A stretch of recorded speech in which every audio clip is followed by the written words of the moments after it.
जन जन के जीवन की खुशहाली का दर्पण, जन जन के जीवन की खुशहाली का दर्पण, ये है कृषि दर्शन, ये है कृषि दर्शन, ये है कृषि दर्शन। नमस्कार, कृषि दर्शन कार्यक्रम में आप सभी का स्वागत है। किसान साथियों, आज के कार्यक्रम में खास तौर पर हम बात करेंगे ऑर्गेनिक खेती और साथ ही बात करेंगे पोषक तत्व प्रबंधन पर। किसान साथियों, जैसा कि आप देख रहे हैं कि सर्दी का दौर अभी बढ़ रहा है और ऐसे में आपको फसलों को सर्दी से कैसे बचाना है, खास तौर पर अगर पोषक तत्व की कमी हो रही है तो उसमें आपको विशेष क्या ध्यान रखना है। और साथ ही आज के कार्यक्रम में हम चर्चा करेंगे ऑर्गेनिक खेती पर, यानी जैविक खेती आप किस तरह से कर सकते हैं और ऑर्गेनिक खेती करके आप किस तरह से अपना मुनाफा बढ़ा सकते हैं। इस विषय पर विस्तार से जानकारी देने के लिए हमारे बीच मौजूद हैं डॉक्टर सीमा शर्मा। आप एसोसिएट प्रोफेसर हैं राजस्थान कृषि अनुसंधान संस्थान दुर्गापुरा जयपुर में। मैम, आपका कार्यक्रम में बहुत बहुत स्वागत है। नमस्कार, नमस्ते किसान भाइयों। तो किसान साथियों, सबसे पहले हम यही जानना चाहेंगे कि इस समय जो सर्दी का मौसम है, ऐसे में अगर फसलों में पोषक तत्व की कमी हो रही है तो वो कौन से काम हैं जो सबसे पहले आपको करने हैं। हम चर्चा शुरू करें उससे पहले हम आपको फ़ोन नंबर बता देते हैं। अगर आपकी कृषि संबंधी कोई समस्या है तो आप भी कार्यक्रम में फ़ोन कर सकते हैं। हमारे फ़ोन नंबर है 27049999, दूसरा फ़ोन नंबर है 27040098 और जयपुर का STD कोड है 0141। जब आप फ़ोन करें तो अपने टीवी की आवाज़ धीमी रखें ताकि हम आपको स्पष्ट रूप से सुन सकें।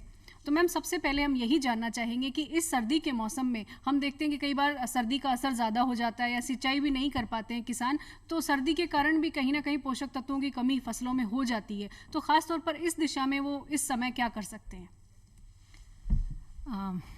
हेमलता जी, अभी जिस हिसाब से अपना तापमान दिन प्रतिदिन कम होता जा रहा है तो पोषक तत्वों में कमी तो नहीं, लेकिन ये है कि जो अपनी क्रॉप है, अपनी फसल है, वो जो अपनी ज़मीन में न्यूट्रिएंट हैं, पोषक तत्व उनको पूरी तरीके से ले नहीं पाती हैं। तो इसके लिए आपको ये है कि बजाय रासायनिक उर्वरकों के हमें जैविक खेती की तरफ ज़्यादा ध्यान देना चाहिए। जैविक मीन्स जीवांश के ऊपर आधारित जैविक खेती जिसे हम कहते हैं। और वैसे भी राजस्थान में एक कहावत है, खाद पड़े तो खेत, नहीं तो मिट्टी रेत। तो किसान भाइयों, ये आप जानते हैं कि जब तक मिट्टी के अंदर खाद नहीं पड़ेगी तब तक हमारा जो खेत है वो खेत नहीं कहलाएगा। तो आजकल जो बढ़ती आबादी के कारण जो हमारे ऊपर एक दबाव बना हुआ है कि हमें अधिक उत्पादन करना है, अधिक उत्पादन करना है, इस भागदौड़ के तहत हम लोग क्या कर रहे हैं, रासायनिक उर्वरकों की ज़्यादा मात्रा काम में ले रहे हैं। तो उन उर्वरकों की वजह से हमारा जो आय है वो कम, बल्कि खर्चा ज़्यादा हो रहा है। और तो गुणवत्तापूर्ण कृषि में भी कहीं ना कहीं कमी ये कमी भी आ रही है। तो इस कमी को कम करने के लिए हमें जाना चाहिए अपनी जैविक खेती की तरफ, जिसके अंदर हम अपने ही संसाधनों में से, सस्ते संसाधनों का काम को यूज करके, काम में लेके इंडिपेंडेंट बन सकते हैं, मतलब सेल्फ निर्भर बन सकते हैं, आत्मनिर्भर बन सकते हैं, जिसको हम लोग बोलते हैं आत्मनिर्भर कृषि प्रणाली। बिल्कुल। डॉक्टर सीमा, जो जैसे भी आप देख रहे हैं कि हम कृषि तो कर रहे हैं, बहुत सारे नए नए तरीके भी अपना रहे हैं, रसायनों का भी बहुत सारा उपयोग हो रहा है, लेकिन जो गुणवत्तापूर्ण उत्पादन है वो कहीं ना कहीं प्रभावित हो रहा है। और सबसे अहम बात जो आत्मनिर्भरता की कही है डॉक्टर सीमा ने, वो ये कि हमारे प्रधानमंत्री जी भी अक्सर कहते हैं कि आत्मनिर्भर होना हर भारतवासी के लिए ज़रूरी है और कृषि वो क्षेत्र है जिसमें आत्मनिर्भरता के बहुत सारे अवसर मौजूद हैं। हम एग्री एंटरप्रेन्योरशिप की बात करें सीमा जी, तो एग्री एंटरप्रेन्योरशिप एक ऐसा क्षेत्र है जहां पर न सिर्फ जो किसान साथी हैं वही, बल्कि महिलाएं भी, जो ग्रामीण महिलाएं हैं वो भी आकर आत्मनिर्भर हो सकती हैं, एंटरप्रेन्योर बन सकती हैं। तो उनके लिए कितनी संभावनाएं हैं, उनके बारे में आप क्या कहना चाहेंगे? महिलाओं का कृषि के अंदर बहुत बड़ा योगदान है और ये आज से नहीं, कई सालों से चलता आ रहा है। और अगर महिलाओं की बात करते हैं तो पशुपालन में आज की महिला बहुत सक्षम है। और स्पेशली अगर अपन कई, जैसे गुजरात के अंदर, जो गुजरात है, वहाँ पर महिलाएं आज पूरा डेयरी संभाले हुए हैं। पशुपालन का नंबर 1 अभी उसमें अपना गुजरात स्टेट चल रहा है। तो महिलाएं पशुओं, कृषि के साथ साथ कृषि कार्यों में भी महिलाओं का बहुत बड़ा योगदान है, चाहे वो अपना निंदामन को ले लो, चाहे वो खाद वगैरह डालना है, ये करना है। तो पशुपालन के अंदर महिलाएं पशुओं को रखने से लेकर उनको निलाने, खिलाने, पिलाने, दूध निकालने, दूध धोने से लेकर दूध बेचने तक की पूरी महिलाएं एक डेयरी प्रोडक्शन कर सकती है, डेयरी फार्म खोल सकती हैं। तो ये पुरुषों से अधिक महिलाओं का इसमें ज़्यादा योगदान है। तो अगर एंटरप्रेन्योरशिप की बात करें तो अपन पशुपालन महिलाएं अच्छी तरीके से संभाल सकती हैं। और इसके अलावा अगर जहाँ पे पानी वगैरह की फैसिलिटी अच्छी है, पानी बहुत ज़्यादा है, तो आजकल राजस्थान में कहीं कहीं पर मछली उत्पादन भी शुरू हो गया है, मछली पालन भी शुरू हो गया है। तो फार्म पर ही एक छोटा सा तालाब बनाकर उसमें हम छोटी छोटी मछलियों को डालकर उनका भी उत्पादन कर सकते हैं। कहने का मतलब ये कि आप जो कह रहे हैं कि सिर्फ एक ही तरह की कृषि नहीं बल्कि समन्वित कृषि है, जिसको इंटीग्रेटेड फार्मिंग बोल सकते हैं, जिसके अंदर हम लोग कृषि के साथ साथ और भी कई कृषि घटक यूज कर सकते हैं, काम में ले सकते हैं, जिसमें पशुपालन है, अपना मछली पालन है, मुर्गी पालन है, और इस तरह से हम लोग काफी सारे कृषि घटकों को एक साथ मिलाकर समन्वित कृषि शुरू कर सकते हैं, जिसके अंदर कम खर्च में अधिक आपको मुनाफा मिल सकता है। जी। हम जब बार बार ऑर्गेनिक खेती की बात करते हैं, जैविक खेती की बात करते हैं, तो जैविक खेती में सबसे अहम बात हम देखते हैं वर्मी कंपोस्ट का उपयोग। और वर्मी कंपोस्ट एक ऐसी यूनिट लगाकर किसान जो है वो विक्रेता भी बन सकते हैं, तो वो भी एंटरप्रेन्योरशिप का एक अच्छा विकल्प हो सकता है। इस बारे में आप क्या कहेंगे? वर्मी कंपोस्ट आजकल काफी चल रहा है अपने राजस्थान में भी। अगर कोई किसी ने बीएससी ग्रेजुएट कर लिया है अपना, या फिर कोई 12th पास डिप्लोमा भी करा हुआ है किसी कृषि के अंदर, तो वो अपना वर्मी कंपोस्टिंग यूनिट खोल सकता है। इसके लिए इतना कुछ ज़्यादा नहीं है, आपको एक सड़ी हुई गोबर की खाद चाहिए होती है। अपने खेत में चारों तरफ से जो घास चारा वगैरह है, सूखा वेस्ट है, वो आप ले सकते हैं। और आपको वर्मी कंपोस्टिंग यूनिट स्टार्ट करने के लिए कच्चा फ्लोर भी चलेगा, और अगर कच्चा फ्लोर भी नहीं है तो आजकल प्लास्टिक के बैग आते हैं, सीमेंट के ब्लॉक्स आते हैं, उनको आप एज ए यूनिट यूज़ कर सकते हैं। उसमें 4x2 मीटर के आपको जनरली बैग्स लेने पड़ते हैं, प्लास्टिक के बैग। उसमें सड़ी हुई गोबर की खाद और अपने खेती में बचा खुचा आपका चारा है या फिर आपका क्रॉप रेजिड्यू है जो कि वेस्टेज है, बिल्कुल ख़राब है, उसको सबको मिक्स करके आप उन बैग्स को भर सकते हैं। और अपने एक वर्मी कंपोस्ट बनाने के लिए जो अपना केंचुए आते हैं, एक स्पेशल प्रजाति है जो इशीनिया फोएटिडा के नाम से जानी जाती है। ये प्रजाति ही अपन वर्मी कंपोस्ट बनाने के लिए काम में लेते हैं, जिसकी दर अगर अपन 4x2 मीटर के अगर अपन ने खड्डे बनाए हैं, बैग बनाए, तो उसमें आपको 5 किलो इशीनिया फोएटिडा जो प्रजाति है वो डाली जाती है। उसको अपन फिर अपने जो जूट के बैग आते हैं, बोरियां आती हैं, उनसे ढक देते हैं तापमान मेंटेन करने के लिए। तो कहने का मतलब ये कि अगर वर्मी कंपोस्ट यूनिट किसी किसान को लगानी है या किसानों के समूह को लगानी है, तो क्या उन्हें ट्रेनिंग की जरूरत होगी, प्रशिक्षण लेना होगा? इसके प्रशिक्षण आप ले सकते हैं, क्योंकि अगर प्रशिक्षण ले लेंगे तो वो उनके लिए ज़्यादा ईजी रहेगा वर्मी कंपोस्टिंग का। और ऐसा प्रशिक्षण देते हैं अपने स्टेट वगैरह में भी, वर्मी कंपोस्ट कैसे बनाना है।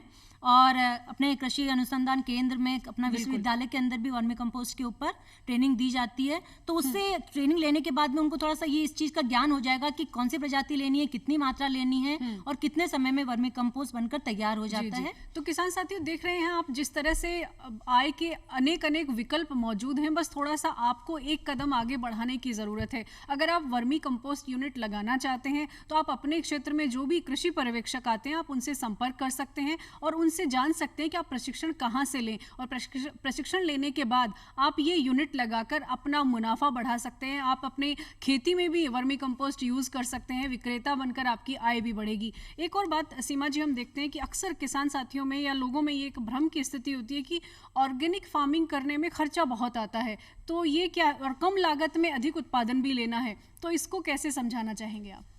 जी, ऑर्गेनिक फार्म जैविक खेती में खर्चा नहीं आता है, क्योंकि जैविक खेती एक ऐसी कृषि प्रणाली है जिसके अंदर हम अपने ही संसाधनों को इस्तेमाल करते हैं। अपने ही संसाधनों में से सस्ते संसाधन अपन अपनी खेती में यूज़ करते हैं।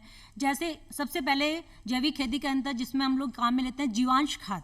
जीवांश खाद में जीवों का अंश, जिसके अंदर वो खाद है जो जीवों के अंश से या जीवों से ही मिलती है। जैसे गोबर की खाद है, अपने केंचुए की खाद है जिसको अपन वर्मी कंपोस्ट बोलते हैं। कंपोस्ट है जो कि अपने जितना भी अपना कचरा वगैरह है उसी को ही अपन गलाकर बनाते हैं। इसके अलावा अपना सीवेज वगैरह है जो अपना कीटों की खाद है, हड्डियों की खाद है, मुर्गियों का जो अपना वेस्ट है, मुर्गियों का खाद है। तो ये सब, इसमें कोई खर्चे वाली बात नहीं है। और दूसरा, जैविक खाद को अगर जैविक खेती को अपन देते हैं तो इसमें सबसे बड़ा ये है कि अपना मिट्टी, अपना जल और अपनी वायु प्रदूषण को ये कम करता है। इसके अंदर अपन सिर्फ वही वो स्रोत काम में लेंगे जैसे गोबर की खाद वगैरह है, और ये अपन कहीं बाहर से लेने की ज़रूरत नहीं है। आपको अपने ही खेत पर ये खाद बनानी है और इस खाद को अपने ही खेत में डालना जी, है। जी। तो उससे आपको जैसे बोलते हैं कि संपूर्ण खाद, तो जैविक खाद एक तरीके से संपूर्ण खाद है जी, जिसके एक अंदर और आप बात जी सीमा जी, एक और बात, जब हम कार्यक्रम की शुरुआत में चर्चा कर रहे थे तो हमने देखा कि गुणवत्तापूर्ण उत्पादन कहीं ना कहीं प्रभावित होता है अधिक केमिकल यूज करने जी, से। जी। तो क्या ऑर्गेनिक जो उत्पाद हैं, जो भी रसायन है, वो रोगों और कीटों को नियंत्रण करने के लिए एक बेहतर विकल्प हो सकते हैं और उससे गुणवत्ता भी प्रभावित नहीं होगी? जी हाँ, गुणवत्ता के मामले में अगर अपन जैविक खेती को देते हैं तो वो नंबर 1 है। क्यों? क्योंकि जैविक खेती का जो अपना प्रभाव है वो फसल के साथ साथ भूमि पर भी ज़्यादा पड़ता है, तो जिसका मतलब इनडायरेक्ट वे में फसल के ऊपर प्रभाव आता है। एक जैविक खेती के अंदर जैसे अपन खाद डालते हैं तो वो अपने पानी की क्षमता को बढ़ाती है ज़मीन के अंदर, अपना वायु का संचार बराबर करती है, कीट पतंगों का जो अपना इन्फेस्टेशन है, रोग है, उसको भी क्रॉप के पास कम करती है। तो गुणवत्ता के मामले जो अपनी फ्रूट की क्वालिटी होगी, अनाज की क्वालिटी होगी, वो अपनी ज़्यादा बेटर होगी एज कम्पेयर सेहत टू, भी अच्छी होगी, हम सेहत सबकी। भी अच्छी होगी क्योंकि अपन ने पूरा दूषित रहित अपन ने पूरा जी, जी। खाद्यान्न उत्पन्न किया है जैविक खेती के जी, से। तो किसान साथियों, जैसे सीमा जी कह रही हैं, जो भी खेती करनी है वो अगर ऑर्गेनिक की तरफ अगर आपका रुझान है तो वो हर तरीके से फायदेमंद है। न सिर्फ वो आपके खेत के लिए, आपके हमारे स्वास्थ्य के लिए, बल्कि पर्यावरण के लिए भी, भूमि जल है उसके लिए भी, और खासकर जो भूमि है जहाँ पर फसल की उपज हो रही है उसके लिए भी ऑर्गेनिक खेती जो है वो सबसे कारगर विकल्प है, सबसे बेहतरीन विकल्प है। अगर आप करना चाहते हैं तो कम लागत में अधिक मुनाफा ले सकते हैं। एक मैम, लिक्विड बायो फर्टिलाइजर की हम बात करते हैं, क्योंकि जो बूंद बूंद सिंचाई पद्धति है वो तो किसान साथी काम में लेते हैं, लेकिन लिक्विड फॉर्म में जो खाद देने की जो प्रक्रिया है वो अभी उतनी प्रचलन में नहीं आई है। वो कितनी फायदेमंद है किसानों के लिए, उसके बारे में आप क्या बताना चाहेंगे? जी हेमलता जी, अभी जैविक खेती के अंदर आजकल अपन जैव उर्वरकों की बात करते हैं, तो ये जो जैविक उर्वरक हैं वो अपने नाइट्रोजन के लिए भी अलग से आते हैं, फास्फोरस के लिए अलग आते हैं, पोटाश के लिए अलग आते हैं। पहले जनरली ये सॉलिड फॉर्म में आते थे, करियर बेस्ड, जो कि चारकोल या मतलब पैकेट, सूखा पैकेट आता था जिसको हम लोग बीजोपचार में यूज करते थे। लेकिन आजकल ये करियर बेस्ड आ गया है, लिक्विड बायो फर्टिलाइजर आ गया है, जिसके अंदर हम लोग अगर बीजोपचार के अंदर काम में लेंगे तो 4 से 5 ml राइजोबियम कल्चर, जो कि नत्रजन को फिक्स करता है सॉइल के अंदर, पौधों की जड़ों के अंदर नाइट्रोजन को फिक्स करता है। तो राइजोबियम का कल्चर हम लोग अगर बीजोपचार के लिए काम में लेंगे तो 4 से 5 ml प्रति केजी बीज के अंदर यूज करेंगे। और अगर इसका सॉइल एप्लीकेशन करना है, अगर इसको जमीन में देना है तो 4 से 5 लीटर प्रति हेक्टेयर हम लोग इसको बुआई के टाइम पे इधर अपन मतलब ये क्या बोलते हैं, गोबर की खाद में या वर्मी कंपोस्ट के अंदर मिक्स करके उसको डाल सकते हैं। ये वो हमारे नाइट्रोजन के लिए। ऐसे ही हमारे फास्फोरस के लिए भी आता है पीएसबी कल्चर, जिसे बोलते हैं फास्फोरस सोल्युबलाइजिंग कल्चर, जो कि जो अपना फास्फोरस अपने जमीन के अंदर है उसको घुलनशील बनाता है और पौधों तक उसको लेके जाता है। तो ये भी हमारा जैविक लिक्विड बायो फर्टिलाइजर के रूप में आता है, और इसको भी हम लोग 4 ml या 5 ml प्रति केजी सीड। जी, ml की जो बात कर रहे हैं इस पर मैं जानना चाहूंगी, कई बार ऐसा होता है कि किसान साथी जो मात्रा बताई जाती है उससे थोड़ा सा अधिक देते हैं कि थोड़ा अधिक देंगे तो फसल को ज्यादा फायदा होगा, तो ये जो स्थिति है इसके बारे में आप क्या कहना हाँ, चाहेंगे? ये जैविक उर्वरक में अगर आप 4 की जगह 5 भी कर देंगे, 5 की जगह 6 भी कर देंगे तो सही है, इसमें कोई नुकसान वाली बात नहीं है। लेकिन अगर यही थोड़ा ज्यादा वाली मात्रा अगर आप कहीं किसी इंसेक्टिसाइड में, किसी कीटनाशी या किसी अपने हर्बिसाइड जो अपन खरपतवार नाशी के अंदर अगर आपने काम में ली तो बजाय फायदा होने के हमें नुकसान भी हो सकता है। तो ये मेरी आपसे गुजारिश है कि मात्रा आप उतनी ही लें जितनी आपको बताई जाए, क्योंकि हर कीटनाशी या हर अपनी हर्बिसाइड की मात्रा फिक्स है, जो कि पीपीएम में बहुत कम कंसंट्रेशन में ही यूज करनी चाहिए, उसको काम में लेनी चाहिए। तो मात्रा का तो स्पेशली ध्यान रखना चाहिए। बिल्कुल। मैम, आपने ऑर्गेनिक फार्मिंग में भी काम किया है और खासकर वाटर मैनेजमेंट को लेकर भी आप काफ़ी काम कर रही हैं। तो वाटर मैनेजमेंट की अगर हम बात करें तो ऑर्गेनिक खेती और जल प्रबंधन, इन दोनों को जोड़ के हम देखें तो क्या कम पानी में अधिक उत्पादन लिया जा सकता है जैविक खेती के माध्यम से? या जैविक खेती के माध्यम से हम कम पानी में भी अधिक उत्पादन ले सकते हैं। क्यों? क्योंकि जैविक खेती के अंदर जनरली हम लोग खाद यूज करते हैं जो कि जीवों से मिला हुआ है, और पूरा कंपोस्ट, पूरा सड़ी हुई खाद हम यूज करते हैं। तो जब खाद हम लोग जमीन में मिलाते हैं, मिट्टी में मिलाते हैं, तो ये आपकी जो भूमि है उसकी जल शोषण क्षमता को बढ़ाती है। मतलब उसमें पानी आपका लंबे टाइम तक रहेगा, नमी ज्यादा समय तक रहती है। तो ऑर्गेनिक फार्मिंग अगर अपन यूज कर रहे हैं तो आप कम पानी के अंदर भी 1 या 2 सिंचाई को बचा सकते हैं। और यही अगर आपने केमिकल फर्टिलाइजर, आपने रासायनिक उर्वरक लिया है और उसमें आप सिंचाई दे रहे हैं तो वो पानी जल्दी सूख जाएगा और जमीन की जो जल शोषक क्षमता है वो भी कम रहती है, क्योंकि जमीन आपकी हार्ड हो जाती है और उसमें लवणीय और क्षारीय क्षमताएं मतलब बढ़ जाती हैं अगर ज्यादा केमिकल अपन यूज करेंगे, ज्यादा क्षार यूज करेंगे तो। लेकिन इसमें ऑर्गेनिक खेती में ऐसा नहीं है। यानी कम पानी में अधिक उत्पादन लिया जा सकता है। और दूसरा, पानी की बात कर रहे हैं तो अपन अगर इरिगेशन आपके पास कम है, पानी मात्रा कम है, तो पानी को आपको बूंद बूंद करके मतलब तोल तोल के डालना है। जब जरूरत हो कब कितना पानी देना है, कब देना है और किस विधि से देना है। और जिसमें आजकल अपने फव्वारा विधि और ड्रिप इरिगेशन बहुत ज्यादा प्रचलित है, जिसके अंदर अपना 40% जो पानी की बचत हो रही है और उस 40% जो अपने पानी बचाया उससे अपन और 60% खेती को सिंचित कर सकते हैं। तो इसका मतलब ये है कि ऑर्गेनिक खेती अगर किसान साथी करते हैं तो ये हर तरीके से उनके लिए मुनाफे की खेती हो सकती है। जी। हम इस सप्ताह की अगर हम बात करें तो सर्दी का दौर अभी काफी चल रहा है और सुबह शाम की स्थिति थोड़ी गंभीर होती है फसलों के लिए। तो अगर पाला जैसी स्थिति हो तो क्या इस वक्त किसान साथियों को करना चाहिए? जी हाँ, अभी पाले का तो अभी बहुत बड़ा अभी संकट किसानों के ऊपर छाया हुआ है, क्योंकि पाला जनरली दिसंबर से लेकर फरवरी तक पाले की संभावना ज्यादा रहती है। तो इस पाले को मतलब अपनी फसल को पाले से बचाने के लिए आपको 2-3 इसमें केमिकल हैं, रसायन हैं, जिसमें एक आपका थायोसैलिसिलिक अम्ल आता है जिसको आपको 100 ppm जिसे गंधक अम्ल कहते हैं हम। हाँ, थायोसैलिसिलिक, जिसको आपको 100 ppm का सॉल्यूशन बनाकर घोल बनाकर देना है। अब रही बात 100 ppm, तो जैसे कि मैंने अभी पहले बोला कि 100 ppm मात्रा बहुत कम होती है। तो अगर फार्मर अपना कोई जो पंप होता है 10 लीटर का बाई चांस अपना पंप है, तो उस 10 लीटर के पंप में आपको मात्र 1 ग्राम थायोसैलिसिलिक अम्ल डालना है। ये बहुत अहम बात है। ये बहुत अहम बात है। केवल 1 ग्राम मात्रा आपको थायोसैलिसिलिक अम्ल की लेके 10 लीटर पानी में घोलना है और उसके बाद उसको छिड़काव करना है। और ये छिड़काव आपको हर 15 दिन के बाद रिपीट करना है। अगर थायोसैलिसिलिक अम्ल नहीं है तो आपको गंधक भी 0.2% गंधक का भी हम इस पर और आगे चर्चा करेंगे। किसान साथी हमारे साथ फोन पर जुड़ गए हैं, पहले उनसे बात करते हैं। हेलो। हाँ साहब, ये किन्नू का बाग है। हाँ जी, कौन बोल रहे हैं? नाम बताइए अपना पहले। जगदीश चंद्र। कहाँ से बोल रहे हैं? हनुमानगढ़ जिला। जी, अब पूछिए अपना सवाल। तो इसमें क्या है कि बाग में पत्ते पीले हो रहे हैं। कौन सी फसल ली हुई, किसके पत्ते पीले हो रहे हैं? किन्नू के साथ किन्नू के पत्ते पीले हो रहे हैं। जी, हनुमानगढ़ से किसान साथी जानना चाहते हैं। किन्नू के पेड़ हैं, कितने साल के पेड़ हैं आपके? ये हो गया साहब 1 साल, 1.5 साल के मान लो। 1.5 साल के पेड़ हैं, तो इनमें क्या कुछ अभी कर सकते हैं? कहीं ना कहीं पोषक तत्वों की कमी हो सकती है। अगर पीले पत्ते 2 तरीके से हो सकते हैं। अगर पोषक तत्वों की कमी है तो ऊपर के पत्ते आपके हरे रहेंगे और नीचे के पत्ते आपके पीले पड़ने शुरू हो जाते हैं और धीरे धीरे झड़ने लग जाते हैं। तो इसके लिए आपको प्रति पेड़, हर पेड़ के अंदर आपको यूरिया, नाइट्रोजन जो कि एक स्रोत है, नाइट्रोजन का जो स्रोत है, तो उसमें आपको 250 से 300 ग्राम यूरिया प्रति पेड़ डालनी है। और अगर ये पाले की वजह से अगर आपका मतलब पेड़ हो रहा है, पीला पड़ रहा है, तो उसके लिए आप सल्फर गंधक है उसका आपको गंधक का 0.2% मतलब 2 ग्राम आपको 1 लीटर के अंदर डाल के इसका घोल का छिड़काव करना है, तो पाले से बचाव किया जा सकता है। जी, ये बहुत अहम आप बता रहे हैं कि मात्रा जो है वो किसी भी चीज की वो बहुत जरूरी है। अगर मात्रा अधिक हो गई तो उसका न सिर्फ फसल पे नुकसान होगा, हमारी सेहत पे भी हो सकता है।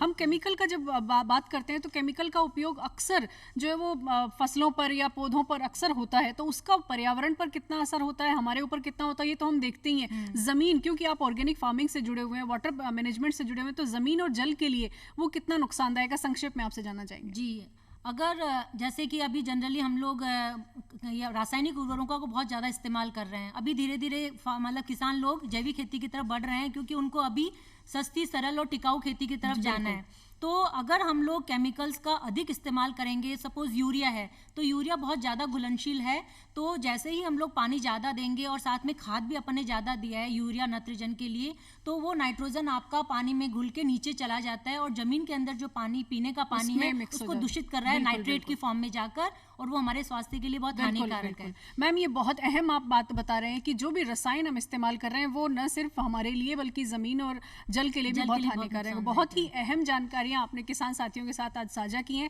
कार्यक्रम में आने के लिए आपका बहुत बहुत धन्यवाद।